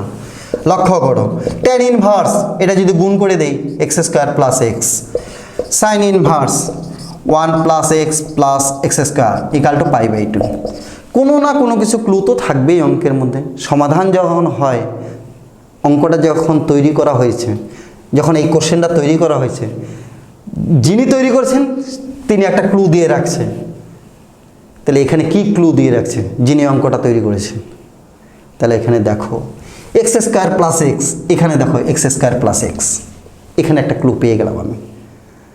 এখন x² + x এটাকে কি করব আমি, এখন যদি লক্ষ্য করো x² + x কে যদি আমি tan² θ ধরি, তাহলে কি হয় বলো তো, √tan² θ মানে কত বেরোবে, tan θ, মানে tan ইনভার্স tan θ ফর্মুলা হয়ে যাবে, তাই না। তাহলে এখান থেকে একটা ক্লু পেয়ে গেলাম, x² + x = কি ধরবো, tan² θ। তাহলে tan ইনভার্স আমি যদি ডাইরেক্ট বসিয়ে দিই একবার কি আসবে, সরল করলে কি আসবে, tan θ plus sine inverse x + x² কি বসাবো, tan² θ √1 প্লাস কত, tan² θ = কত, π/2। এখানে কত দাঁড়ালো, theta plus sine inverse 1 + tan² কত, থিটা মানে কি, sec² θ কত দাঁড়াচ্ছে, sec θ। আমি সরল করে দিয়ে দিলাম π/2। তাহলে sine inverse sec θ = π/2 minus theta, মানে থিটাকে রাইট হ্যান্ড সাইডে নেওয়া হলো। এখন লক্ষ্য করো sec θ সাইন ইনভার্স sec θ আছে = π/2 মাইনাস থিটা, সাইনটাকে আমি ওদিকে নিয়ে নিলাম। তাহলে sec θ = কত, sine of π/2 minus theta, sec θ = sine 90 minus theta মানে কি, cos θ। sec θ cos θ কি লেখা যায়, 1/sec θ, sec² θ = কত, 1, sec² θ - 1 = 0, মানে tan square theta equal to কত 0। তাহলে শেষে কি সরল করে কি দাঁড়াচ্ছে tan square theta equal to কত 0। এখন লক্ষ্য করো ট্যান স্কোয়ার থিটা আমি কি ধরেছিলাম, কাকে ধরেছিলাম x square plus x equal to কি ধরেছিলাম ট্যান স্কোয়ার থিটা। তাহলে ট্যান স্কোয়ার থিটার জায়গায় কি লিখতে পারি x square plus x equal to 0। X common নিলে কি হয় x plus 1 into equal to 0। তাহলে এক্স ইকাল টু কত 0, এক্স ইকাল টু কত -1। দেখো সমাধান পেয়ে গেলাম। তাহলে অঙ্কটা সলভ হয়ে গেল। এক্সের দুটো মান আসছে, একটা 0 একটা কত -1। তো কীভাবে আসলো এই অঙ্কটার মধ্যে আমি এটা জাস্ট গুণ করছি, একটা কমন জিনিস চলে আসছিল আর সেইটাকে এখানে ট্যান ইনভার্স যে ট্যান থিটা আকার আনতে পারি তাহলেই তো হয়ে যায়। আর সেই জন্যই আমরা কী করেছি x square plus x equal two tan square theta ধরেছি আর ট্যান স্কোয়ার থিটা ধরে এইভাবে ইজিভাবেই অঙ্কটা সলভ হয়ে গেল। তাহলে এক্সের মান 0 এবং -1 আসলো। দেখো আরেকটা কোশ্চেন দিচ্ছি, সমাধান করো, ভালো করে লক্ষ্য করো। 3 tan inverse 1/2 plus √3 minus tan inverse x equal to tan inverse 1/3, এটা সমাধান করতে হবে। আমি একটা লাইন করে দিচ্ছি অর্ধে। 3 tan ইনভার্স এটা যদি কোরিলেশন করা হয় তাহলে কি দাঁড়াবে বলো তো 2 - √3 tan inverse x equal to tan inverse 1/3 correlation করে রেখে দিলাম। এখন কিভাবে আমি সমাধানটা করব, আর সমাধানটা সহজেই করতে হবে। কিভাবে আমি সহজে করব দেখো, 3 tan ইনভার্স এক্স এর একটা কিন্তু ফর্মুলা ছিল, অনেক একটা বড় সাইজে কিন্তু ফর্মুলা ছিল। কি ছিল বলো তো 3 tan ইনভার্স এক্স এর ফর্মুলাটা tan inverse 3x - x³ by 1 - 3x²। এটাকে যদি আমি এক্স ভাবি, এক্স ভাবার পরে যদি ওই ফর্মুলাটা করি অঙ্কটা হবে কিন্তু অনেক বড় আকার আসবে। আর এটা কি x³ ছিল ওই ফর্মুলার মধ্যে, এটা যদি হোল কিউব করো তাহলে কি অনেক বড় আকার আসবে, তাহলে সমাধান করতে করতে অনেকটা সময় চলে যাবে। তাহলে আমরা 3 tan ইনভার্স এক্স এর সূত্রটা আমরা করব না, করলেও অনেকটা বড় আকার আসবে, তাহলে আমাদের অঙ্কটা সলভ করতে অনেকটা সময় লেগে যাবে। তাহলে এই প্রসেস আমরা করব না। তাহলে কি প্রসেসে অঙ্কটা করব লক্ষ্য করো, tan of 45 degree minus 30 degree আমরা যদি tan অফ a - b এর ফর্মুলা করি সরল করলে কি আসবে 2 - √3। তাহলে tan of a - b formula কি ছিল tan a - tan b by 1 + tan a tan b। ওখানে যদি এই সাইডে সরল করা যায় তাহলে কি আসবে 2 - √3। তাহলে এখানে কি পাবো আমরা 45 থেকে 30 গেলে কত 15 ডিগ্রি। তাহলে tan 15 ডিগ্রি মান হচ্ছে কত 2 - √3। তাহলে এখানে 2 - √3 ক্ষেত্রে আমরা কি লিখতে পারি tan 15 ডিগ্রি লিখতে পারি। তাহলে 3 tan inverse tan 15 degree minus tan inverse x equal to tan inverse 1/3। তাহলে লক্ষ্য করো tan ইনভার্স tan থিটা ফর্মুলাটা হয়ে গেল না। তাহলে এত বড় একটা ক্যালকুলেশনকে আমরা এক লাইনে করে দিতে পারছি। তাহলে কি হয় 3 × 15 tan ইনভার্স tan থিটা মানে theta minus tan inverse x equal to tan inverse 1/3 হয়ে গেল। 3 × 15 ডিগ্রি কত হয় 45 degree minus tan inverse x equal to tan inverse 1/3। এই 45 ডিগ্রি কী করব, এখানে 45 ডিগ্রি আছে, এখানে tan ইনভার্স 1/3 আছে বা এখানে tan ইনভার্স আছে, তাহলে এখান থেকে তো কোনো কিছু করা যাচ্ছে না। তাহলে এই 45 ডিগ্রিকে আমরা কি টেকনিক করব যে সমাধানের ক্ষেত্রে আমার কাজে লাগে। দেখো 45 ডিগ্রিকে আমরা কি লিখতে পারি বলো তো tan ইনভার্স 1, কারণ tan ইনভার্স 1 এর মুখ্য মান কত ছিল 45 ডিগ্রি ছিল। তাহলে এই 45 ডিগ্রিকে আমরা কি লিখতে পারি tan ইনভার্স 1 লিখতে পারি minus tan inverse x equal to tan inverse 1/3। তাহলে tan inverse x equal to কত দাঁড়াচ্ছে tan inverse 1 minus tan inverse 1/3 tan inverse x. এটাকে যদি ফর্মুলা করো tan inverse x minus tan inverse y যদি formula করো তাহলে কি দাঁড়াবে 1 - 1/3 by 1 plus 1 × 1/3 tan inverse x equal to কত tan ইনভার্স এখানে 2/3 এখানে কত হয় 3 4/3 tan inverse x equal two সরল করলে কি দাঁড়াচ্ছে tan inverse half x equal to half. তাহলে কি হয়ে গেল সমাধানটা হয়ে গেল। তাহলে এত বড় একটা আমরা ভাবি যে এত বড় করে একটা সমাধান হবে, কিন্তু সেই অঙ্কটাকে অন্যভাবে ভাবলে অতি সহজেই অঙ্কটা হয়ে যায়।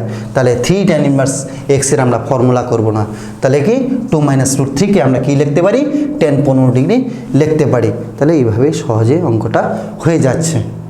বোঝা গেল? সমাধান আরেকটা দিচ্ছি, tan inverse x plus tan inverse 1 - x equal to 2 tan inverse √x into 1 - x।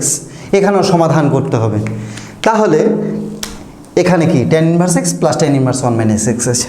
তাহলে এখানে আমরা কি করব বলো তো?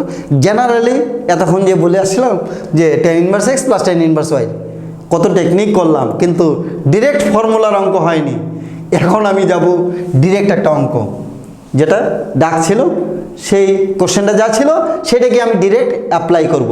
এখানে কোনো টেকনিক করলাম না। দেখো, আর আগের অঙ্কগুলো কি বলছিলাম যে এখানে কোনো ডিরেক্ট কোনো ফর্মুলা অ্যাপ্লাই করবে না, কোনো কিছু না কোনো কিছু টেকনিক করবে, সমাধান করবে সহজে। কিন্তু এখানে আমি কি বলছি ডিরেক্ট tan ইনভার্সে ফর্মুলা করতে বলছি। যদি ফর্মুলা করি কি দাঁড়াবে tan inverse x plus y ছিল ফর্মুলাটা, tan inverse x plus tan inverse y 1 - x by কি দাঁড়ালো 1 - x ইন্টু 1 - x। ফর্মুলা কি tan inverse x plus y by 1 - xy formula করা হয়ে গেল। এখন একটা জিনিস লক্ষ্য করে, রাইট হ্যান্ড সাইডে একটা পার্ট আছে, এটাকে আমি কি করব? এখানে দেখো tan ইনভার্স আছে, এখানে 2 tan ইনভার্স আছে, এখানে tan ইনভার্স 2 tan ইনভার্সের 3টা ফর্মুলা ছিল। 2 tan ইনভার্সের 3টা ফর্মুলা কি দিয়েছিল? একটা সাইন ইনভার্স ছিল, একটা কস ইনভার্স ছিল, আর একটা কি ছিল tan ইনভার্স দিয়ে করছিল। তাহলে 2 tan ইনভার্সের 3টা ফর্মুলা হয়, তার মধ্যে আমি কোন ফর্মুলাটা করব সেটা লক্ষ্য করব আমরা বাম পক্ষের যে মানটা দেওয়া আছে তার উপর। বাম পক্ষে কি আছে tan ইনভার্স, তাহলে আমি কি 2 tan ইনভার্সের সূত্র অবশ্যই tan দিয়ে করব, কারণ যখন যদি আমি tan ইনভার্স দিয়ে সূত্র করি পরের লাইনে আমি tan ইনভার্সটা কি করতে পারবো উঠিয়ে দিতে পারবো। তাহলে আমি এই 2 tan ইনভার্সের ফর্মুলা কি ছিল 2 tan ইনভার্স x, tan ইনভার্সের ফর্মুলা ছিল tan inverse 2x by 1 - x square. এখন তাহলে এই ফর্মুলাটাই আমি এখানে প্রয়োগ করব। তাহলে tan ইনভার্স 2 ইন্টু এক্স, এই কন্ডিশনটাকে x ভাববো, √x into 1 - x by 1 - x square. x square মানে রুটটা উঠে যাবে, আমি একবারে লিখে দিচ্ছি, tan ইনভার্সটা উঠিয়ে দিলাম। তাহলে কি দাঁড়ালো?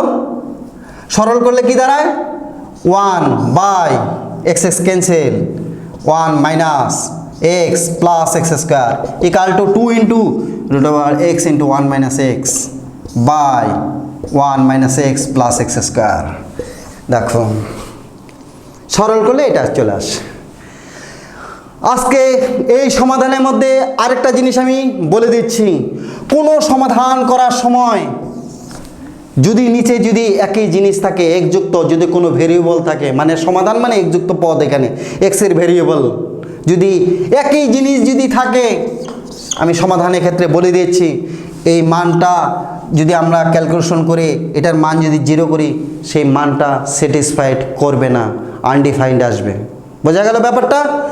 নিচে যদি একই একযুক্ত পদটা যদি একযুক্ত একই জিনিস যদি থাকে, এখানে যা এখানেও তাই একই যদি মান থাকে, সেটা এইখান থেকে যদি সমাধান করে এই নিচের টাইকালটা যদি 0 আসে, সেই মানটা কখনোই কি করে না, স্যাটিসফাইড করে না। আমরা যদি ইকুয়েশনে বসাই আনডিফাইন্ড হয়, এটা ভালো করে ধ্যান দেবে, তাহলে এটা কি সমাধান করে রেজাল্ট পাওয়া যাবে না। তাহলে এই সব ক্ষেত্রে এর মান 0 আসলে যেহেতু আনডিফাইন্ড হয়, সেই সব ক্ষেত্রে তাহলে এটা মান কি হবে না, 0 হবে না। আর 0 যদি না হয় তাহলে এই মানটা আর এই মানটা আমরা কি করব, উঠিয়ে দেব। একমাত্র সমাধানের ক্ষেত্রে যদি নিচে যদি একই কন্ডিশন দেওয়া থাকে। বোঝা গেল ব্যাপারটা? তাহলে যেহেতু 0 হবে না তাহলে উঠিয়ে দিলাম, তার কি থাকলো 1 × 2 × x ইন্টু 1 - x। আমি একটু অন্য কোশ্চেনে চলে আসি। এখন আমি বললাম নিচের ক্ষেত্রে উঠিয়ে দিলাম, যদি কি থাকে, এখন তো তোমরা আমাকে কোশ্চেন করতে পারো যে স্যার উপরের দিকে থাকলে কি হবে, এটা তো কোশ্চেন আসতে পারে যে স্যার এর নিচে উঠিয়ে দিলেন কিন্তু উপরে যদি থাকে, উপরে যদি একই জিনিস থাকে কখনোই কি করবে না, এর মতো কি করবে না, উঠাবে না। তাহলে কি এখানে মনে করো x square equal to x, দেখো এক্স আর এক্স কি আছে সমাধান, এটা একটা যদি সমাধান ভাবি তাহলে এক্স এক্স যদি আমি যদি এটার মতো করি তাহলে এক্স ইকুয়াল টু 1, মানে এক্সের মান 1 আসবে। কিন্তু উপরে যদি থাকে কখনোই উঠাবে না, কেন, উপরে যদি এটার মান যদি 0 আসে, উৎপাদকের মান যে কমন জিনিসটা ছিল সেটার মান যদি 0 আসে, সমীকরণে বসালে অবশ্যই কি করবে, স্যাটিসফাইড করবে। সেই জন্য সমাধানের ক্ষেত্রে নিচে যদি একই জিনিস থাকে উঠিয়ে দিবে, কিন্তু সমাধানের ক্ষেত্রে যদি উপরে যদি একই জিনিস থাকে কখনোই কি করবে না, উঠাবে না। এটা জেনে ভালো করে আবার ধ্যান থাকে, ও স্যার নিচে বলে দিয়েছে তাহলে আমরা উপরে উঠিয়ে দিলাম, এটা কোনোদিনও করবে না। এখন লক্ষ্য করো এক্সের একটা মান আসে 1, কিন্তু এটা সমীকরণ ছিল কি, দেখো তো কোয়াড্রেটিক মানে দ্বিঘাত সমীকরণ ছিল। দ্বিঘাত সমীকরণে কয়টা বীজ থাকে, দুটো। আমরা যদি ওইভাবে সমাধান করি এক্সের একটা কয়টা মান পেয়েছি আমি, একটা। দ্বিঘাত সমীকরণে দুটো মান থাকার কথা, কিন্তু আমি এই প্রসেসর অ্যাপ্লাই করে এক্সের কটা মান পেয়েছি, একটা। কিন্তু দ্বিঘাত সমীকরণে তো একটা বীজ থাকতে পারে না, তাহলে এই প্রসেসটা এখানে আমি রং যে সেটা আমি এখানে পেয়ে গেলাম। তাহলে এই সব ক্ষেত্রে উপরে যদি থাকে, জাস্ট আমি একটা উদাহরণ দিয়ে দিচ্ছি, উপরে যদি থাকে এক সাইডে নিয়ে আসবে, তাহলে এক্স কমন নিলে কি দাঁড়ায়, এক্স মাইনাস, তাহলে এক্স ইকাল টু কত, 0 আর 1, দেখো দুটো মান আসছে। তাহলে উপরের ক্ষেত্রে দ্বিঘাত সমীকরণ হয়ে গেল, দ্বিঘাত সমীকরণ কটা মান থাকে, দুটো মান থাকে, তাহলে আমরা পেয়ে গেলাম। তাহলে উপরের ক্ষেত্রে আমরা কখনোই উঠাবো না, বোঝা গেল ব্যাপারটা। একমাত্র যদি নিচে থাকে তাহলে আমরা কি করব, উঠিয়ে দেব। এই অঙ্কটার এই গুরুত্বের জন্যই আমি এই এক্সাম্পলটা তোমাদেরকে দিয়ে দিলাম, এটা ভালো করে লক্ষ্য করবে, এই জিনিসটা ভালো করে মন দিয়ে রাখবে, বোঝা গেল ব্যাপারটা। তাহলে এখন আমি মূল অঙ্কে ফিরে আসি, আমি এখানে অনেক কিছু বলে দিলাম, মূল অঙ্কে ফিরে আসি। এখন কি রুটযুক্ত আছে, তাহলে আমি কি করব, রুটযুক্ত যদি থাকে বোথ সাইডে আমি কি করব, স্কোয়ার করব। কেন স্কোয়ার করব, এই রুটটাকে উঠানোর জন্য। তাহলে 1 ইকাল টু কত, স্কোয়ার করলে 4 into x into 1 minus x, 1 equal to কত, 4x মাইনাস 4x স্কোয়ার, তাহলে 4x square minus 4x plus 1 equal to কত, 0। দেখো পূর্ণবর্গ যদি করো 2x মাইনাস 1 তার হোল স্কোয়ার ইকাল টু 0 আসে। তাহলে এখানে 2x মাইনাস 1, এখানে কি 2x মাইনাস 1 ইকাল টু কত, 0, x ইকাল টু কত, হাফ আসে। সমাধান যদি করো এভাবে আমরা কি সমাধান পেয়ে যাব। তাহলে এক্স ইকাল টু হাফ এই সমীকরণকে কি করছি, স্যাটিসফাইড করছি।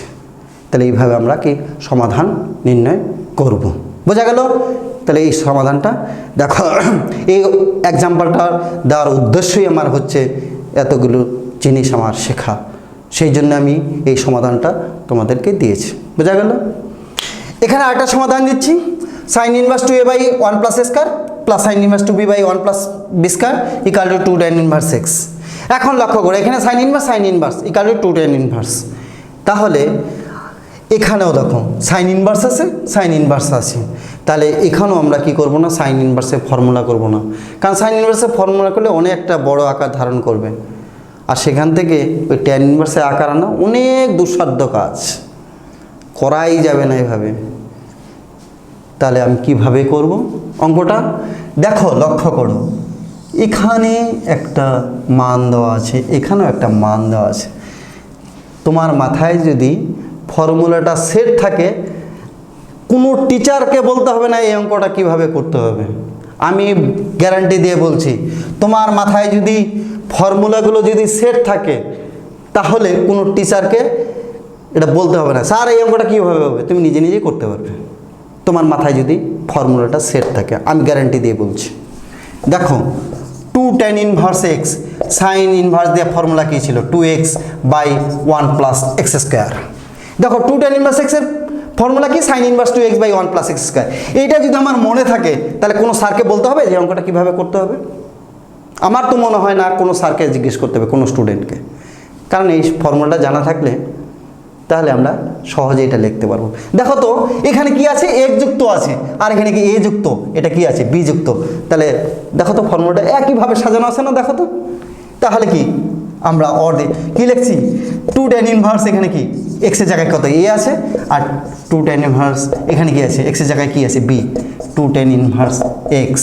তাহলে 2 উঠে গেল, তাহলে ঠিকই থাকলো tan inverse a plus tan inverse b equal to কত, tan inverse x tan inverse এটা এক্স প্লাস ওয়াই ফর্মুলা কি a plus b by one minus a b formula করলে ট্যান ইনভার্স এক্স দেখো তো ট্যান ইনভার্স উঠিয়ে দিলাম তাহলে কি a plus b by one minus a b equal to কত এক্স তাহলে এক্স ইকাল টু কত a plus b by one minus a B হয়ে গেল। এখন দেখো তাহলে কি এখানে শুধু এই অঙ্কটার একটাই টেকনিক টু ট্যান ইনভার্স এক্সের formula sine inverse two x by one plus x এই মাথার মধ্যে এই ফর্মুলাটা সেট থাকলেই আমার অঙ্কটা হয়ে গেল, আর কিছু নেই কিন্তু এখানে, বোঝা গেল। এখন সমাধান কয়েকটা দেওয়ার পর আরেকটা নতুন অঙ্ক দিচ্ছি তোমাদেরকে। এ tan inverse x plus tan inverse Y plus tan inverse z equal to pi by two আর একটা কন্ডিশন দেওয়া আছে x plus y plus z equal to root three. এখানে প্রমাণ করতে হবে x equal to y equal to কত z, এটা প্রমাণ করবে। তাহলে এই অঙ্কটার মধ্যে কয়টা কন্ডিশন আছে আমাকে আগে লক্ষ্য করতে হবে। দেখো এখানে দুটো কন্ডিশন, এটা একটা কন্ডিশন এটা একটা কন্ডিশন, বোঝা গেল জিনিসটা। এই দুটো কন্ডিশন থেকে আমাকে অঙ্কটা করতে হবে। তাহলে কিভাবে করব আমি অঙ্কটা, তার লক্ষ্য করো। First condition tan inverse x plus tan inverse Y plus tan inverse z equal to pi by two. Tan inverse x plus tan inverse y equal to pi by two minus tan inverse z. এখানে কি করলাম আমি tan inverse জেডটাকে right hand সাইডে নিয়ে নিলাম। এখন বাম পক্ষে কি tan inverse x plus tan inverse ওয়াইয়ের ফর্মুলা হয়ে গেল tan inverse x plus y by one minus x y equal to কত কট ইনভার্স জেড। তাহলে tan inverse x plus y by one minus x y equal to cot ইনভার্সটাকে কিসে নেওয়া যায় tan inverse one by z লেখা যায়। কট inverse থেকে যদি ট্যান ইনভার্স নিই তাহলে এখানে যা থাকে তা উল্টে যায়। এটা জানো তোমরা ভালো করে এক্স প্লাস ওয়াই বাই কত one minus x y equal to one by z. Cross multiplication করে যদি সরল করি x y plus y z plus z x equal to one এটা দাঁড়াবে। আমি এটা একবারে বলে দিলাম ক্রস মাল্টিপ্লিকেশন করে সরল করলে এটা দাঁড়াবে। তাহলে কি tan inverse x plus tan inverse Y plus tan inverse z equal to pi by two. তাহলে কি একটাকে এদিকে নিয়ে আসলাম কারণ কট ইনভার্সে আর এটা ফর্মুলা করে দিলাম, এইটুকুই করেছি আর ক্রস মাল্টিপ্লিকেশন করে সরল করে এটা মান পেয়েছি। ফার্স্ট কন্ডিশনটা এটা আমি সরল করে এটা পেয়েছি। আর একটা কন্ডিশন দেওয়া আছে সেটা আমি লিখলাম x plus y plus z equal to কত আছে রুট থ্রি। দ্বিতীয় কন্ডিশন, এই দুটা কন্ডিশনকে কাজে লাগে আমি কি করব x equal to y equal to z করব। এখানে কত আছে রুট থ্রি, এই রুটটাকে আমি তাড়াবো এই কন্ডিশন থেকে। ফার্স্ট ক্লু রুটটাকে তাড়াবো, তাহলে রুটটাকে তাড়াতে গেলে আমাকে কী করতে হবে বোথ সাইড কী করতে হবে স্কোয়ার করতে হবে। তাহলে কি x square plus whole square সূত্র এটা কী হবে বোথ সাইড যদি স্কোয়ার করি তাহলে এদিকে হোল স্কোয়ার হবে ইকাল টু কত হবে থ্রি। আমি একবার ফর্মুলাটা বলে দিচ্ছি x square plus y square plus কত z square two x y plus two y z plus two z x equal to কত দাঁড়ালো থ্রি। আমি একবার ফর্মুলাটা করে দিয়েছি a plus B plus c তার হোল স্কোয়ার সূত্র ছিল কি a square plus B square plus c square plus two a B plus two b c plus two c. এটা আমরা জানি এই ফর্মুলাটা, এটা আমি করে দিয়েছি। ইকাল টু কত আছে থ্রি। একটুখানি লক্ষ্য করো x square plus y square plus z square plus two x y plus two y z plus two z x three. থ্রির পাশে কিছু নাই বলতে কি আছে বলো তো ওয়ান আছে, তাই না? এই ওয়ানটাকে আমি কি করব সেটাই আমি লক্ষ্য করব। দেখো এখানে ওয়ান আর একটা মান দেওয়া আছে, ওয়ানের মান কত দেওয়া আছে x y plus y z plus z x. তাহলে থ্রির সাথে কিছু নেই বলতে কি আছে ওয়ান আছে, সেই ওয়ানের পরিবর্তে আমি এটা লিখে দেব কারণ এটা আমার আগে করা হয়ে গেছে। তাহলে আমি কি লিখে দিলাম x y plus y z plus কত জেড এক্স। তাহলে আমি পেয়ে গেলাম এটা। এখান থেকে এই থ্রির সাথে এখানে কি এটা মান কত ওয়ান আমরা জানি, তাহলে থ্রির সাথে ওয়ান গুণ করলে আবার থ্রি চলে আসছে কিনা বলো। এখন দেখো three x y plus three y z plus three z x গুণ করলে আমি এটাকে যদি বাম পক্ষে নিয়ে আসি তাহলে দেখো এই যে টু এক্স ওয়াই আছে এখানে থ্রি এক্স ওয়াই, এটা যদি নিয়ে আসি তাহলে সরল করলে কি দাঁড়ায় বলো মাইনাস এক্স ওয়াই। এখানে কী হবে minus Y Z minus Z x. এটাকে আমি গুণ করে একবার এদিকে এসে সরল করে লিখে দিচ্ছি কত x square plus y square plus z square, এটা তো থাকবে, এটা যোগ বিয়োগ করলে কি দাঁড়ায় x Y minus Y Z minus Z x equal to কত জিরো। দুটো কন্ডিশনকে ক্যালকুলেশন করে লাস্ট রেজাল্ট কি পেলাম, x square plus y square plus z square minus x Y minus Y Z minus Z x equal 0। এখনও কিন্তু প্রমাণ হয়নি, কিন্তু দুটো রিলেশনকে কম্বাইন করে একটা রিলেশনে আমরা পরিণত করলাম। এখন এখান থেকেই আমাকে x equal to y equal to z প্রমাণ করতে হবে। কিভাবে করব আমি? এখন দেখো, তোমরা একটা জিনিস লক্ষ্য করো, এখানে যদি আমি বোথ সাইড 2 দ্বারা গুণ করি না, তাহলে কি পূর্ণবর্গ, 3টা পূর্ণবর্গের আকার যোগফল আসবে। এটাকে যদি আমি x square plus y square plus z square, এটা তোমরা নিচু ক্লাসেও করেছো, এটাকে এই আকার যদি থাকে, বোথ সাইড যদি 2 দ্বারা গুণ করা যায়, তাহলে 3টা পূর্ণবর্গ আকার আসে। এখানে কি 2x স্কোয়ার, তাহলে আমি 2 দ্বারা গুণ করে দিলাম, 2y স্কোয়ার প্লাস কি 2z square minus 2xy minus 2yz minus 2zx equal to কত 0। দেখো 3টা পূর্ণবর্গ আসে, x square plus y square minus 2xy একটা আকার নিলাম, y square plus z square minus 2zx 2yz plus z square plus x square minus 2zx equal to 0। দেখো এটা আসছে কি না, দেখো x square 2x square, y square 2y square, z square plus z square 2z square minus 2xy minus 2xy minus 2yz minus 2yz minus 2zx minus 2zx আসছে কি না বলো তো দেখি, আসছে। তাহলে কয়টা পূর্ণবর্গ? 3টা, এক্স মাইনাস ওয়াই তার whole square plus y minus z তার whole square plus z minus x তার হোল স্কোয়ার ইকাল টু কত 0। কারণ পূর্ণবর্গের যোগফল যদি 0 হয়, আমরা ছোটো ক্লাস থেকে শিখে আসতেছি তাদের আলাদা আলাদাভাবেও 0 হয়। তাহলে আলাদাভাবে 0 হলে x minus y equal to কত 0, y minus z equal to 0, z minus x equal to কত 0। তাহলে কী দাঁড়াচ্ছে, x equal to y, y equal to z, z equal to x. তাহলে আমরা এখান থেকে লক্ষ্য করি x equal to y equal to z, x equal to y, y equal to z, তাহলে আমরা রিলেশনে পৌঁছে গেলাম। তাহলে অঙ্কটা একদম সোজা অঙ্ক, একটু ক্যালকুলেশনটা বড়, আর কিছু না, খুব ইজি সলভ, সহজেই অঙ্কটা সলভ করা গেল। বোঝা গেল ব্যাপারটা? এভাবেই অঙ্কটা সমাধান করবে। আরেকটা প্রমাণ করা অঙ্ক দিচ্ছি, খুব সোজা অঙ্ক, cos inverse x plus cos inverse y equal to theta. এটা একটা কন্ডিশন, প্রমাণ করতে হবে x square minus 2xy cos theta plus y square equal to কত আছে সাইন স্কোয়ার থিটা। এটা কী করতে হবে? প্রমাণ করতে হবে। তাহলে কন্ডিশনটা কি লিখছি আমি, cos inverse x plus cos inverse y equal to theta. এই কন্ডিশন থেকে এটা প্রমাণ করতে হবে। তাহলে কিভাবে আমরা প্রমাণ করব? তাহলে কন্ডিশনটা লেখা হয়ে গেছে, তাহলে এটা আমি সিম্পল সেন্সে যা দাঁড়ায় সেটাই আমি এখানে প্রয়োগ করব। কি সিম্পল সেন্স কি? এখানে cos inverse x plus cos inverse y কি হয়? ফর্মুলা হয়ে যায়, সেটাই আমি করব এখানে। আর অন্য কিছু ভাববো না এই অঙ্কটার ক্ষেত্রে। X Y minus root over 1 minus x square root over 1 minus y square equal to কত থিটা। cos ইনভার্সটাকে এদিকে নিয়ে আসলে তাহলে কি দাঁড়াচ্ছে, x Y minus root over 1 minus x square into 1 minus y square equal to কত cos theta.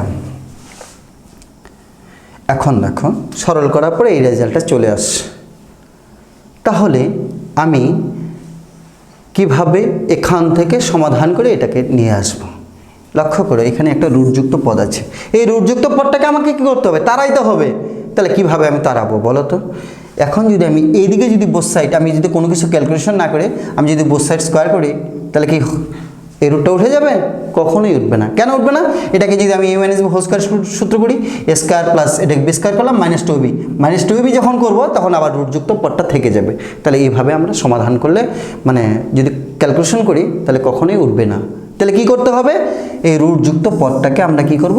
একটা সাইডে নিয়ে আসবো, শুধু সেই সাইডে শুধু রুটযুক্ত পদটাই থাকবে। তাহলে কি x Y minus cos theta equal to কত root over 1 minus x square root over 1 minus y square. তাহলে রুটযুক্ত পদটাকে আমি এক সাইডে নিয়ে আসলাম। এখন যদি আমি স্কোয়ার করি তাহলে কি হবে? রুটযুক্ত পদটা কি উঠে যাবে, কারণ এখানে আর অন্য কোনো টার্মস নেই। তাহলে কি স্কোয়ার করলাম, স্কোয়ার করলে একবার ফর্মুলা করে দিচ্ছি, x square y square minus 2xy cos theta plus cos square theta. আর এখানে কি যদি আমি স্কোয়ার করি রুটটা উঠে যাবে, তারপরে একবার গুণটা করে দিচ্ছি, 1 minus y square minus x square plus x square y square.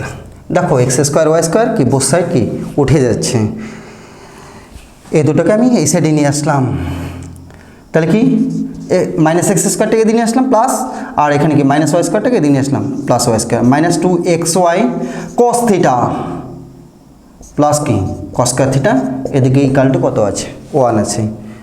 দেখো এটা বাম পক্ষে আছে না, আর এখানে কি প্লাস কস স্কোয়ার থিটা আছে ইকাল টু 1 আছে, ডান পক্ষে কি আছে সাইন স্কোয়ার থিটা। তাহলে এই কস স্কোয়ার থিটাকে যদি আমি ডান সাইডে নিয়ে যাই 1 মাইনাস কস স্কোয়ার থিটা, তাহলে 1 মাইনাস কস স্কোয়ার থিটা মানে কি সাইন স্কোয়ার থিটা, তাহলে চলে আসলো। তাহলে x square plus y square minus 2xy cos theta 1 minus cos square theta equal to কত সাইন স্কোয়ার থিটা। আমি একবারে লিখে দিলাম, প্রমাণিত হয়ে গেল। বোঝা গেল অঙ্কটা? খুব ইজি অঙ্ক, খুব সিম্পল নিয়ম, আমি কিচ্ছু ভাববো না। এখানে যে কোশ্চেনটা দেওয়া আছে সেই কোশ্চেনের মধ্যে এখানে কি জাস্ট ফর্মুলা করা হলো, আর রুটটাকে তাড়ানোর জন্য এক সাইডে নেওয়া হলো, স্কোয়ার করে সরল করলেই অঙ্কটা হয়ে গেল, প্রমাণিত হয়ে গেল। যদি আসে এটা 4 নম্বরে থাকতে পারে। বোঝা গেল অঙ্কটা? প্রিয় ছাত্রছাত্রীরা, আজকে আমি ত্রিকোণমিতি বিপরীত বৃত্তি অপেক্ষক যে চ্যাপ্টারটা আছে অনেকগুলো তোমাদের কোশ্চেন সলভ করে দিলাম। আবার আমি নতুন কোনো চ্যাপ্টার নিয়ে তোমাদের কাছে হাজির হব। প্রিয় ছাত্রছাত্রীরা, তোমরা ঈশ্বর তোমাদের মঙ্গল করুক, তোমরা খুব ভালোভাবে থাকবে, সুস্থ থাকবে, শরীরটাকে যত্ন নেবে। তোমরা যদি শরীরটাকে ভালো রাখো তাহলেই ভালো পড়াশোনা করতে পারবে। আর সেই জন্য পড়াশোনার আগে দরকার হচ্ছে শরীরটাকে সুস্থ রাখা। আর সুস্থ যখন থাকবে শরীর মন যখন ভালো থাকবে তাহলে যে কোনো পড়াশোনায় তোমরা মনোযোগ সহকারে করতে পারবে, আর অঙ্কটাও তোমরা ভালোভাবে করতে পারবে। আমি ঈশ্বরের কাছে প্রার্থনা করি তোমরা সুন্দরভাবে থাকবে, মঙ্গল মতো থাকবে। আর হচ্ছে আমি শেষে একটা কথা তোমাদের বলছি, আমি স্মার্ট গাইড একাডেমি চ্যানেলটিকে লাইক করতে বলবো। আর আমার ভিডিও যদি তোমাদের ভালো লাগে তোমরা অবশ্যই কমেন্ট করবে, এবং তোমাদের কমেন্টের উপর আমার পড়াশোনার যে গতি সেটা আমি দেখতে পারবো যে আমার কোথায় ফল্ট আছে বা কতটুকু ভালো হয়েছে। তোমাদের কমেন্টের উপরে এই যে আমাদের যে স্মার্ট গাইড একাডেমি আছে তার সাফল্য তোমাদের কাছ থেকে আমরা আশা করব। আর ভিডিওটা লাইক করে আমাদের সাবস্ক্রাইব করবে, আর এই সাবস্ক্রাইবের মাধ্যমে তোমাদের আমরা নতুন নতুন ভিডিও তোমাদের দিতে পারবো। সবাইকে ধন্যবাদ, রাখছি।